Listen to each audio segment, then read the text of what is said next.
Bueno, en estas tierras, todavía Muhammad, el profeta Muhammad, la paz sea con él, es un profeta desconocido. O es un profeta que está prejuiciado, especialmente por los medios de comunicación, que voy a decir que por lo menos son ignorantes en presentar quién era este hombre, la paz sea con él. Y mucha gente todavía no lo conecta con la línea abrahámica.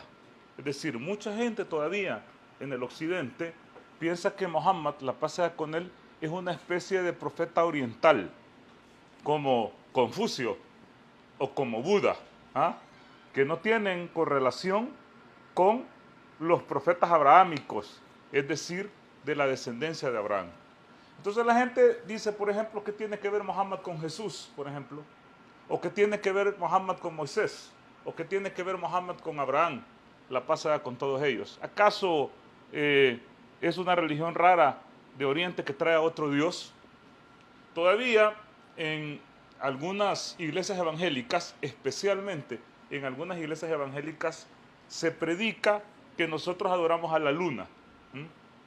Y se predica que Allah es el Dios luna. Y que Muhammad es un profeta falso que ha traído la adoración a un ídolo.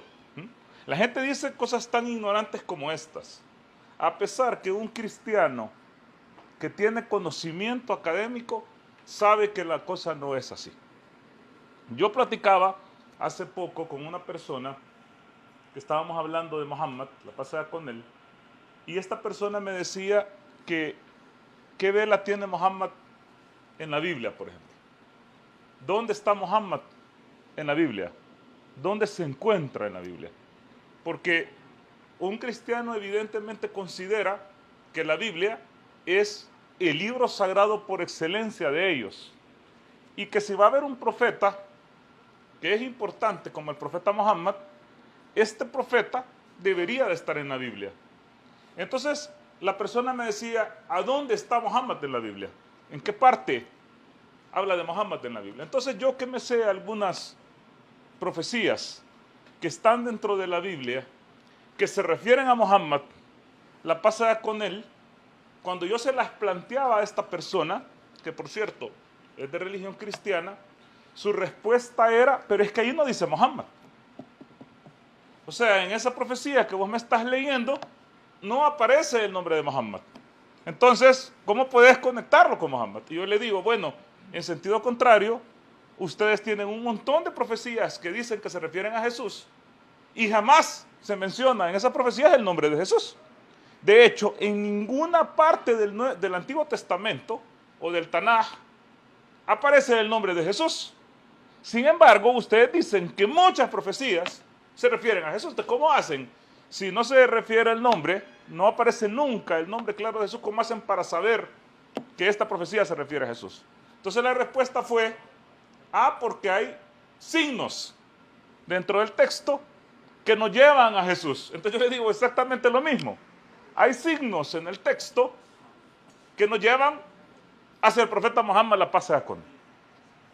Pero yo quiero ser lo más objetivo posible en este tema, porque he visto, incluso en musulmanes, que tratan de torcer el texto bíblico para tratar y forzar que esta línea pegue con el profeta Muhammad, la paz sea con él.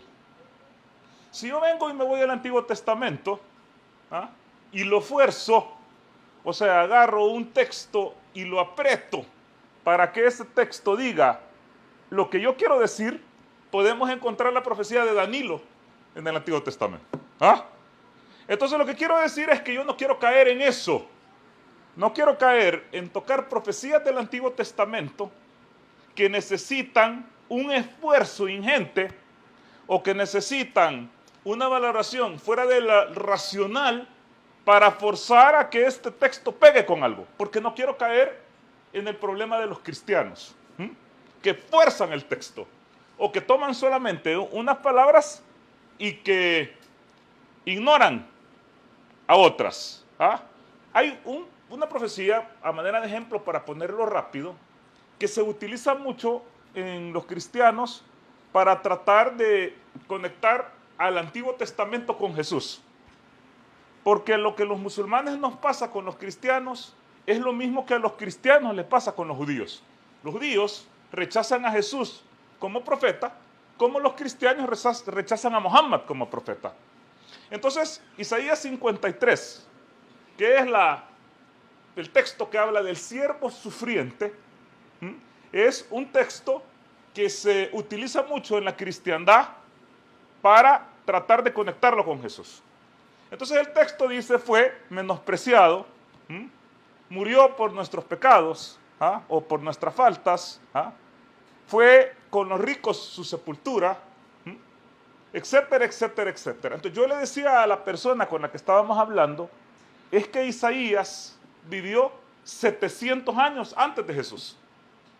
Entonces si Isaías dice fue menospreciado, escondimos de él su rostro, fue con los ricos su sepultura, está hablando del pasado, no está hablando del futuro. Porque si Isaías estuviera hablando del futuro, diría será menospreciado. Entonces si Isaías viene y dice fue 700 años antes de Cristo, está hablando de alguien antes de él, no alguien después de él. Este es un análisis meramente racional. Entonces, no, pero, y entonces empiezan a darle vuelta al asunto y a tratar de salirse del tema cuando el tema es claro. El texto habla del pasado, en ese momento, no del futuro. Una persona que vivió antes de Isaías, no una persona que viviría 700 años después. Hay algunos versos, por ejemplo en Isaías, que dicen, el libro será dado al que no sabe leer, y el que no sabe leer contestará, yo no sé leer. Entonces inmediatamente algunos musulmanes agarran este texto de Isaías para conectarlo con Muhammad. Recuerden que el ángel se le aparece y le dice lee, y Muhammad contesta no sé leer. Pero el problema es que todos los demás versos no hablan de eso. Entonces agarrar solo un versículo para tratar de conectarlo con Muhammad me parece deshonesto. Y yo no quiero ser deshonesto porque no quiero caer en la misma situación de los cristianos. Entonces quiero hablar de algunos versículos que hablan en la Biblia sobre Muhammad, pero que no necesitan demasiada reflexión, sino que están claros. No necesitan retorcerlos y darle vuelta para tratar de conectarlos artificialmente, sino que claramente, sin ninguna discusión, se refieren al profeta Muhammad, la paz sea con él, porque no podrían referirse a otra persona. El Corán, el Sagrado Corán, en la Sura 7, o en el capítulo 7, versículo 158 dice lo siguiente, el Corán dice, aquellos que siguen al apóstol, al profeta inmaculado, refiriéndose a Muhammad, la paz sea con él, obviamente, que hallarán mencionados en la Torá y en el Evangelio. ¿Qué está diciendo el Corán? Que Muhammad, la paz sea con él, está mencionado en la Torá y está mencionado en el Evangelio. Hay una cosa que es importante aquí recalcar. La Torá, o el Taurat en árabe, no se refiere al Antiguo Testamento que se conoce de la Biblia, ni a la Biblia hebrea, sino que se refiere solamente a lo que se conoce en el judaísmo como los 5 libros de la ley o el Pentateuco. Es decir, Génesis, Éxodo, Levítico, Número y Deuteronomio. Esos 5 libros que forman el Pentateuco judío es donde está supuestamente la Torá metida. Los demás libros, fuera de estos libros, no entran en la Torá. Entran en los escritos, entran en los profetas, pero no en la Torá. Entonces lo que está diciendo el Corán es que en esos 5 libros, que antes era un solo libro, en el original, en la Torá original, que fue revelado a Moisés, aparecía profetizado, Muhammad, la paz de Alá sea con él. La segunda cosa es que el evangelio que menciona el Corán, el Injil, no son los evangelios que están en la Biblia, porque los libros de la Biblia están en griego y no fueron escritos ni revelados por los escribas que estaban alrededor de Jesús. Así que Marcos, Mateo, Lucas y Juan no son el evangelio de Jesús, son el evangelio de unos escritores que no conocieron a Jesús y que utilizaron fuentes antiguas que puede decirse que se remontan de alguna manera al evangelio original.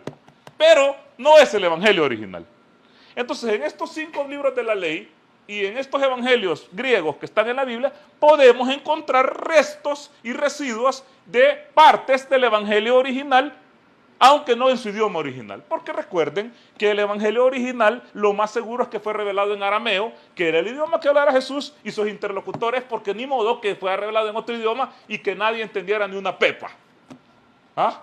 Al final Dios revela sus libros en el idioma de los receptores, para que la gente los entienda. De nada sirve una revelación si la gente no entiende lo que dice la revelación. De nada sirven instrucciones si la gente no dice las instrucciones. Entonces lo que dice el Corán es que Muhammad, la paz sea con él, está mencionado en la Torá, por ejemplo. Entonces para mí hay un versículo o un par de versículos que son demoledores. Demoledores. Dos versículos en la Torá que no puede ser una profecía diferente a Muhammad, la paz sea con él. Aunque le metan lo que le metan y aunque lo retuerzan como lo retuerzan, que se trata de Deuteronomio, que es uno de los 5 libros de la ley, en el capítulo 18, del versículo 18 en adelante. Estos versículos hablan de Muhammad clara y llanamente, sin ninguna discusión. Y Deuteronomio 18:18 dice así: yo, está hablando Dios, yo les levantaré un profeta de entre medio de sus hermanos. Ok, la primera cuestión es que Allah, Jehová, Yahvé, le está hablando a los judíos. Bueno, ni siquiera a los judíos, a los israelitas, a los hijos de Israel, por medio de Moisés. Y le dice: yo les levantaré entre sus hermanos un profeta semejante a ti. ¿Ah? Entonces, ¿qué le está diciendo Dios a Moisés? Yo les levantaré un profeta entre sus hermanos. Ok, los israelitas eran los hijos de Israel, ¿de acuerdo?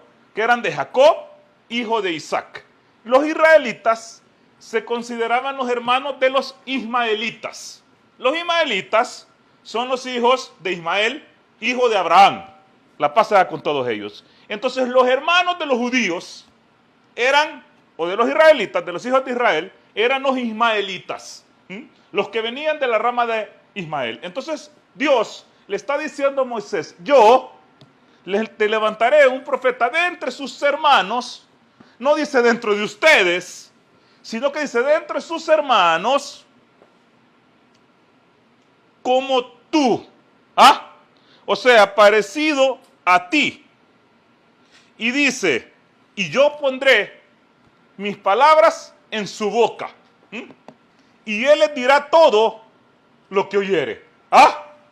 Aquí hay una cosa fundamental en esta revelación. La primera cosa es que es entre los hermanos de los israelitas. La segunda cosa es que este profeta es como Moisés, semejante a Moisés, se parece a Moisés. La tercera cosa es que el estilo de la revelación va a ser repetición. Dios va a poner todas las palabras en su boca. Y la cuarta cosa es que este profeta oirá y repetirá. ¿Ah? Oirá y repetirá. Y después dice: si alguno no escucha las palabras que dirá en mi nombre, yo le pediré cuenta. ¿Ah? Entonces, ¿qué está diciendo Dios? El creador, Alá, a ver, como ustedes le quieran llamar, el Señor del universo. Que va a venir un profeta, le está diciendo a Moisés, que se parece a él, de entre los ismaelitas, que oirá las palabras que Dios pondrá en su boca, o sea, que las repetirá, y que además todo lo hablado será en el nombre de Dios. Solamente eso es para terminar la charla y irnos para la casa, ¿ah? A comer. ¿Por qué? Porque el único que puede ser es Muhammad. El único profeta que tiene estas características es Muhammad, la paz sea con él. Viene de los ismaelitas. De hecho, lo dicen los mismos diccionarios cristianos. Cuando uno va a Cedar, por ejemplo, que es un hombre que aparece dentro del Antiguo Testamento, dice Cedar, ¿ah? De donde viene el profeta Muhammad, o de donde viene Muhammad. Eso lo dice, por ejemplo, el diccionario Smith, cristiano de la Biblia. Conectan a Cedar inmediatamente con Muhammad y a Ismael con Muhammad. Entonces Muhammad definitivamente hasta en el testimonio cristiano, viene y es descendiente de Ismael, un ismaelita, un hermano de los hijos de Israel. Mohammed, ¿quién más? ¿Quién es el otro? Segundo, la otra cosa es que se parece a Moisés. ¿Cuál es la característica principal de Moisés? ¿Ah? La característica principal de Moisés es que Moisés trajo una ley. O sea, la característica principal de Moisés es que Moisés es un legislador, un canuni, un hombre que trae una ley nueva a la humanidad. El único profeta después de Moisés que trajo una ley nueva y que fue legislador fue Mohammed, la paz sea con él. Hay algunos cristianos que, como les digo, quieren conectar este verso con Jesús. Como no hay otro profeta, dicen, no, es que ese se refiere a Jesús. Yo le digo, mire, pero ustedes no creen que Jesús es un profeta. Entonces dice, profeta, ya se fregaron. Segundo, ahí dice que es de entre los hermanos de los israelitas y Jesús era de los israelitas, así que no puede ser. Tercero, Jesús no, la manera de la revelación de él no era que Dios le ponía las palabras en su boca y él repetía. El evangelio no fue revelado así. Y cuarto, Jesús no trajo una nueva ley. ¿Ah? De hecho, él mismo dijo en Mateo 5, del capítulo 21 en adelante, yo no piensen que vengo a traer o a cambiar la ley. No vengo a traer otra ley, sino que vengo a confirmarla. Ok, Jesús está diciendo, yo no vengo a traer otra ley. No era legislador. La otra cuestión es que Moisés era un caudillo, un líder, un jefe de Estado. Pero Jesús no lo era, ni ninguno otro. Tercero, Moisés era un hombre que tuvo un ejército. ¿Ah? Jesús no tuvo un ejército. Moisés era un hombre que nació de papá y mamá de nacimiento natural. Jesús no es un profeta que nació de manera natural, ustedes saben, en el milagro de la Virgen María. Otra cosa es que Moisés y Mohammed, la paz sea con él, murieron de muerte natural y fueron enterrados. Y Jesús no ha muerto todavía, de hecho fue elevado. Por más que uno intente comparar a Moisés con Jesús, no pega. No pega, no puede pegar. Pero una de las cosas fundamentales de esto es que cuando Jesús fue elevado, es decir, cuando Jesús fue elevado, los hechos de los apóstoles dicen que los apóstoles todavía estaban esperando al profeta de 18:18 de Deuteronomio. De hecho, si nos vamos al capítulo 3 de Hechos, del versículo 22 en adelante, dice, porque Moisés dijo a nuestros padres, el Señor vuestro Dios levantará un profeta de entre vuestros hermanos, como a mí. A él oiréis todas las cosas que hablará en su nombre. Y toda alma que no oiga a este profeta será desgarrado del pueblo. Ok, ¿qué significa esto? Que Pedro, aun cuando Jesús ya no estaba en la tierra, todavía estaba esperando al profeta de entre vuestros los hermanos que Moisés había prometido en Deuteronomio 18:18. De hecho, Pedro está citando ese versículo. Algunas traducciones bíblicas tratan de conectar aquí con Jesús, pero el problema es que para la teología cristiana, repito, Jesús no es un profeta. Jesús es el Hijo de Dios o Dios, no un profeta. Pero como se meten en un problema, es lo que se llama en crítica textual bíblica el problema de dificultad, ¿ah? Porque hay una dificultad teológica aquí. Si nosotros decimos que no se refiere a Jesús, 3:2 de Hechos, entonces ¿a quién se refiere? Porque ¿qué profeta vino después de Jesús? ¿Ah? Si uno dice que se refiere a Jesús, que es lo que tratan de hacer algunas traducciones bíblicas, entonces Jesús es un profeta. No es Dios ni hijo de Dios. Y ahí se metieron en lo que se llama una camisa de 11 varas. O se metieron entre la espada y la pared. O una cosa y la otra. O dicen que no es Jesús y entonces tienen que aceptar el advenimiento de un profeta futuro. O dicen que es Jesús y tienen que aceptar que es un profeta y no el hijo de Dios. ¿Ah? Una u otra. ¿Ah? Porque está más que claro. En Deuteronomio, siempre en la Torá, versículo 2, habla de 3 momentos, de 3 profetas y de 3 mensajes importantes para la humanidad. Evidentemente Deuteronomio encierra el tiempo de Moisés y dice lo siguiente: Dios, Yahvé, vino del Sinaí. ¿Ah? ¿Qué significa esto? Moisés recibió la Torá en el Sinaí. ¿Ah? Después dice, y entonces se fue para Seir. Seir es un monte cerca de Palestina, en Jerusalén. ¿Ah? Entonces todo el mundo sabe que se estaba refiriendo a Jesús. Entonces Deuteronomio dice, Yahvé vino del Sinaí, salió para Seir y resplandeció desde los montes de Parán y vino con 10,000 santos. En su mano derecha traía una ardiente ley para ellos. Aquí hay una cosa fenomenal. Primero, Sinaí es Moisés, porque de ahí vino la Torah. Después, Seir es Jesús, porque está cerca de Jerusalén y es el profeta que vino a Jerusalén. Pero el monte Parán, ¿qué es el monte Parán? Pues otro nombre de la Meca. También si uno va a monte Parán, a los diccionarios bíblicos evangélicos, para que no digan que se lo sacan los musulmanes, a veces era otro nombre del desierto de Arabia, otro nombre para la Meca. Entonces dice, desde el desierto de Parán resplandeció. Otra cosa dice, y vino con 10,000 santos. La conquista de la Meca, y esto es histórico, fue con 10,000 jinetes. 10,000 jinetes que acompañaron a Muhammad. Así fue tomada la Meca de manera pacífica. Pero dice, en su mano derecha traía una resplandeciente ley nueva para ellos. El Corán. El sagrado Corán que trajo Muhammad, la paz sea con él, en el monte de Parán, en la Meca, era una ley diferente a la que tenía la Torá. No es el evangelio que era para confirmar la Torá. El Corán, el sagrado Corán, era la ley, el testamento definitivo para la humanidad. Y eso está atestiguado claramente en Deuteronomio 33:2. Isaías, que no es la Torá, esto tengo que decirlo claro, Isaías es un libro de los profetas para los judíos, no está dentro de los 5 libros del Pentateuco, hace un oráculo, o sea, una profecía de Arabia. Aquí sí le pone Arabia. Lo podemos encontrar en el capítulo 21. ¿Y qué dice? Dice, oráculo sobre Arabia. Entre los malos de la estepa pernoctáis. Caravanas de Dedán. Ir al encuentro del sediento a llevarle agua. Habitantes del país de Temá, para darle el pan.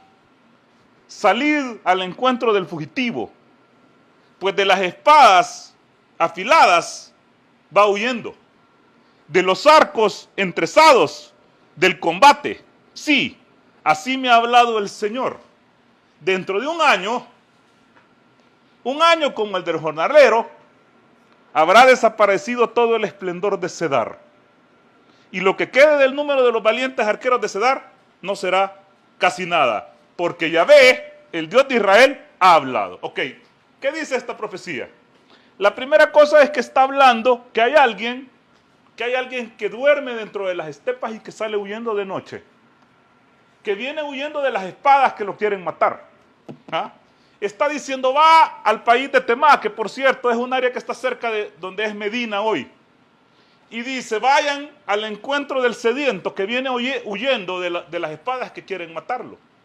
Y dice también, que por cierto, esto es el viaje que hace el profeta Muhammad huyendo de la Meca, la pasa con él para Medina, que por cierto lo hace de noche, que por cierto lo hace huyendo de los que lo quieren matar en su tienda, que por cierto va obviamente hasta caminar muchos kilómetros hacia Medina, y le dice Dios, vayan al encuentro de él. Y dice, para darle pan, para darle agua, y dice, dentro de un año, como el año del jornalero, habrá desaparecido el esplendor de Cedar. Ya dijimos que Cedar, según los mismos diccionarios bíblicos, se refiere a Arabia, se refiere a las tribus importantes de Arabia. Quraysh es un descendiente de Cedar. ¿Y qué dice aquí? Que después de un año, los arqueros van a quedar casi nada, el esplendor de ellos va a bajar. ¿Y qué pasa exactamente después de un año que el profeta Muhammad llega a Medina huyendo como fugitivo? De hecho, ahí empieza el calendario musulmán. A partir de esa huida del profeta Muhammad, la paz sea con él, de Meca a Medina, es que nosotros empezamos a contar el calendario islámico. Pero ¿qué pasa después de un año que sucede la batalla del Badr? que ya hemos hablado en otras charlas. ¿Y qué pasa en la batalla del Badr? Esta gente de Cedar, de Quraysh, de la Meca, sufre una humillante derrota. A pesar que los soldados de ellos, los combatientes de ellos, triplicaban y más al ejército musulmán. Estaban mejor armados, tenían mejor caballería y aún así fueron aplastados por el ejército musulmán. ¿Y qué está diciendo la profecía? Que después de un año, después de que esta persona fugitiva entre al país de Temá, después de un año Cedar va a quedar aplastado. Este versículo de Isaías, ¿con qué más se puede comparar si dice oráculo sobre Arabia? No va a salir uno, no es que sea Jesús que voló a Arabia, no puede salir con nada de eso porque el versículo habla claramente de Arabia, habla claramente de un fugitivo, habla claramente de Cedar y habla claramente que después de un año va a ser la grandeza de Cedar prácticamente aplastada. Isaías también en el versículo 42, y podemos sacar miles de versículos más, pero yo estoy poniendo los que están más claros y que no necesitan demasiada interpretación. Isaías capítulo 42, hablando del siervo de Dios, dice, he aquí mi siervo, hablando hacia el futuro, no es como Isaías 53 que habla del pasado, porque está hablando, yo le sostendré. O sea, es alguien que va a ser apoyado por Dios. He aquí mi siervo, yo le sostendré, mi escogido, en quien mi alma tiene contentamiento. He puesto sobre él mi espíritu. Él traerá justicia a las naciones. Él traerá justicia a las naciones. No gritará, ni alzará su voz, ni lo hará oír en las calles. No quebrará la caña cascada, ni apagará el pábilo que humeare. Por medio de la verdad traerá justicia. No se cansará ni desmayará, hasta que establezca en la tierra justicia y las costas reciban su ley. Ok, ¿quién es este siervo? Un siervo tranquilo, que no levanta la voz, que va a traer justicia a las naciones. No se trata de un lugar, de un momento de sus discípulos, que va a traer justicia a las naciones. ¿Quién es este siervo que impartirá justicia? ¿Y quién es este siervo que va a llegar hasta las costas de la tierra? No puede haber otro que Muhammad la pasara con él. No puede. Primero, su personalidad era así. Lo conocemos en su biografía. Era un hombre tranquilo, impartía justicia. Y logra llevar el Islam desde las fronteras indochinas hasta España. Todas esas fueron conquistadas y llegadas por el Islam. Las costas recibieron el Islam. Los países se convirtieron. Los musulmanes crecieron en millones en poco tiempo. Toda la península arábiga se convirtió en el tiempo del profeta y salieron después del profeta a lugares tan lejanos como Bujará y Samarcanda y las estepas septentrionales allá por donde estaban los mongoles. Entonces, el único que llevó justicia a las naciones fue Muhammad, porque todos los demás profetas, por ejemplo Jesús, la pasada con él, nunca pudo salir de Galilea y Jerusalén. De hecho, Jesús ni siquiera fue aceptado. De hecho, Jesús intentaron matarlo. De hecho, Jesús no pudo pasar de la zona de Palestina.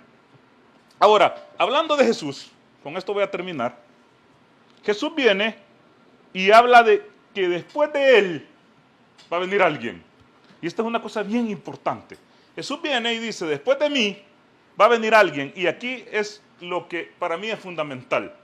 Alguien después de Jesús todavía tenía vela en la profecía. Alguien después de Jesús iba a completar el trabajo de Jesús. Entonces Juan, capítulo 15, dice lo siguiente. Yo pediré al Padre y os dará otro consolador para que esté con vosotros siempre. Ok. Si Jesús dice otro consolador, que por cierto la palabra en griego es parakletos, significa que él se consideraba a sí mismo un consolador. Y decía, le voy a pedir que dé otro consolador. Además de él, que viniera otro consolador posterior y que él estuviera con vosotros para siempre. ¿Qué pasa aquí? Jesús se pone como un consolador, como un paracleto, como un abogado, como un defensor, y dice que va a pedir otro que venga después y que esté con la gente para siempre. ¿Qué significa esto? Que ese mensaje de la persona que lo va a recibir o del ser que va a venir después de él va a estar con nosotros para siempre. O sea, no va a haber una revelación posterior. Se refiere claramente a Muhammad. En el capítulo 14, versículo 26, dice lo siguiente, pero el Consolador, Y aquí viene alguien y pone el Espíritu Santo, ¿ah? Para tratar de conectar a este Consolador ya no con alguien, un profeta, sino que con un Espíritu, con el Espíritu Santo. El Espíritu Santo que el Padre enviará, os lo enseñará todo y os recordará todo lo que haya dicho. En algunos manuscritos antiguos, como por ejemplo el siriaco, que es uno del siglo V, no aparece la frase del Espíritu Santo. Solamente aparece el Consolador. ¿Ah? No aparece el Espíritu Santo. El Espíritu Santo es algo añadido en los siguientes manuscritos posteriores. Pero lo central es que aquí dice, Él os enseñará todo, o sea, completará la profecía y dice, y os recordará todo lo que yo enseñé. ¿Cómo puede ser esto un espíritu incorpóreo? Pero lo demoledor es el capítulo 16 de Juan. El capítulo 16 de Juan, del versículo 7 en adelante, dice Jesús a sus discípulos lo siguiente. Pero yo os digo la verdad, os conviene que yo me vaya. Fíjense bien, yo les digo la verdad, porque os conviene que yo me vaya. Porque si no me voy, no vendrá a vosotros el Consolador, o el Paracletos, como ustedes quieran. Pero si me voy, vendrá. ¿Ah? Y cuando Él venga, fíjense bien, y cuando Él venga, convencerá al mundo, en lo referente al pecado, en lo referente a la justicia y en lo referente al juicio. En lo referente al pecado, porque no creen en mí. O sea, a mí no me creen. ¿Ah? En lo referente a la justicia, porque me voy al Padre y ya no me veréis. En lo referente al juicio, porque el príncipe de este mundo ya está juzgado. Y después dice, tengo muchas cosas que decirles. Jesús, aún tengo muchas cosas que decir, pero ahora no las podréis sobrellevar. Pero cuando venga,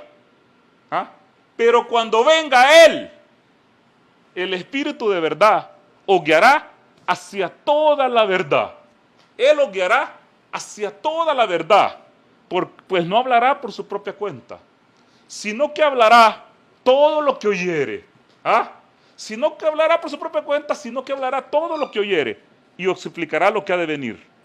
Él me dará gloria a mí, porque recibirá y tomará de lo mío y os lo expondrá a vosotros. Ok, ¿qué está diciendo Jesús aquí? Que va a venir otro.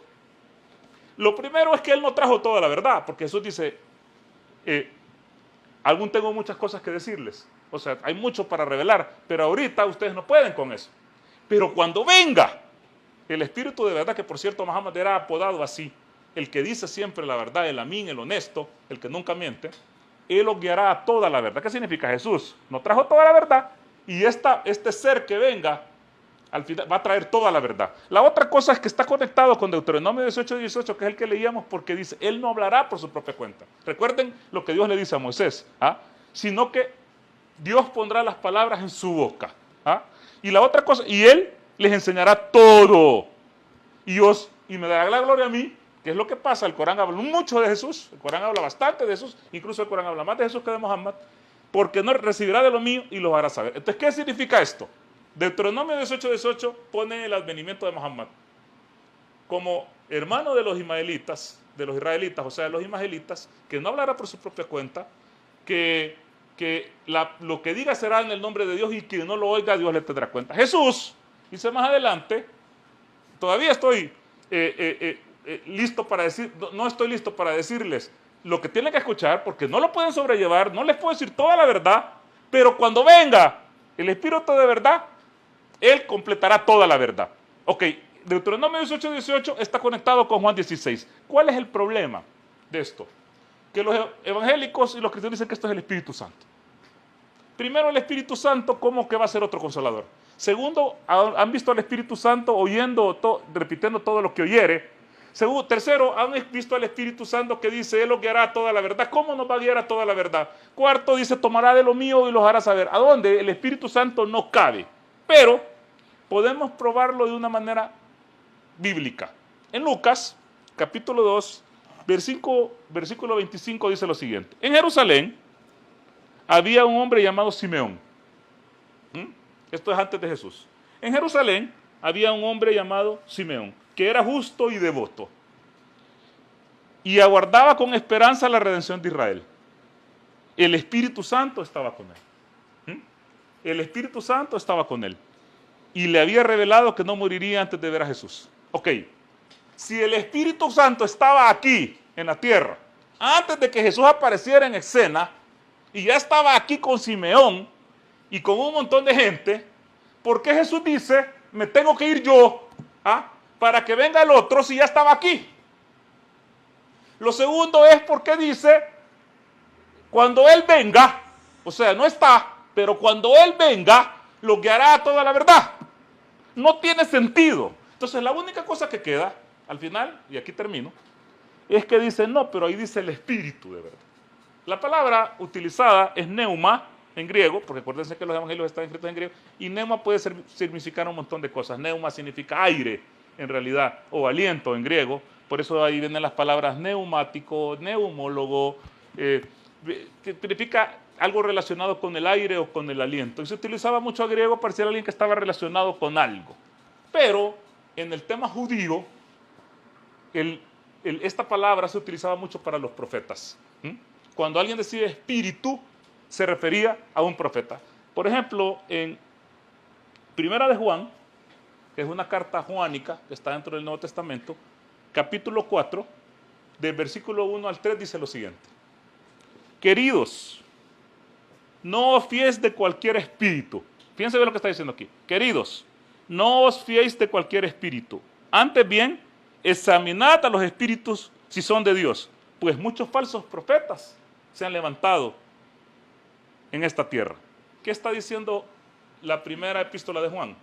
Que los profetas son llamados como espíritus. Y pues examinad a todos los espíritus, la palabra neuma, porque los profetas falsos hay muchos en este mundo.